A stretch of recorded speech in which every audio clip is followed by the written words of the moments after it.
Hi friends, இன்னைக்கு ஒரு healthy breakfast இல்லைனா நம்ம டின்னர் கூட சொல்லலாம். இது இன்னைக்கு மிக்ஸ்டு வெஜ் ஊத்தாப்பம் தான் ஊற்ற போகிறேன். இதுக்கு நான் வீட்டில் இருந்த நார்மல் தோசை மாவு தான் எடுத்துக்கிட்டேன். வீட்டில் எப்போதும் மாவு அரைக்கிறது ரொம்ப நல்லது. அதுக்கப்புறம் இதுக்கு நான் என்னென்ன வெஜிடபிள்ஸ் எடுத்திருக்கேன்னா, கொஞ்சம் ஆனியன் எடுத்திருக்கேன், இது கொலஸ்ட்ராலுக்கு நல்லது. ப்ளஸ் கேரட் எடுத்திருக்கேன், இது விட்டமின் டி இருக்குது.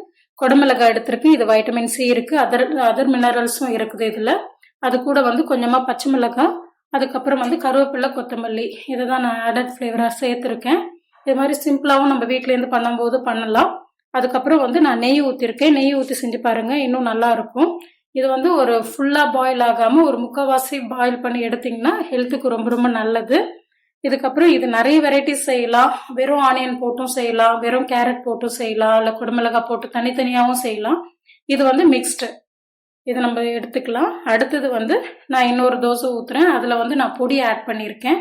இது வீட்டில் அரைச்ச பொடி ஆட் பண்ணும்போது இன்னொரு ஃப்ளேவர், நல்ல ஃப்ளேவர் கொடுக்கும். இதே தான் நீங்கள் எல்லாமே சேர்த்துட்டு லாஸ்ட்டில் நீங்கள் வீட்டில் அரைச்சி வச்ச இட்லி பொடி இல்லைன்னா பூண்டு பொடி, அது மாதிரி எது வேணாலும் நீங்கள் சேர்த்துக்கலாம்.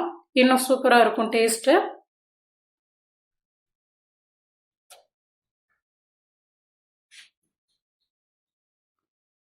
நீங்கள் ஒரு முறை இதை செஞ்சு பாருங்கள். இதுக்கு நான் இன்னைக்கு 2 வெரைட்டி ஆஃப் இது வச்சுருக்கேன். ஒன்று தேங்காய் சட்னி வச்சுருக்கேன், இன்னொன்று சாம்பார் வச்சுருக்கேன். சாம்பார் இதுக்கு சாம்பார், தேங்காய் சட்னி, கார சட்னி, இது எல்லாமே நல்ல ஃப்ளேவர்டாக இருக்கும், நல்ல டேஸ்ட்டும் கொடுக்கும். தேங்காய் சட்னி நான் ஷார்ட்ஸில் போட்டிருக்கேன், பாருங்கள். அது very very simple and beginners கூட பண்ணலாம். நீங்கள் ட்ரை பண்ணி பாருங்கள். ட்ரை பண்ணி பார்த்துட்டு எப்படி இருக்குன்னு சொல்லுங்கள்.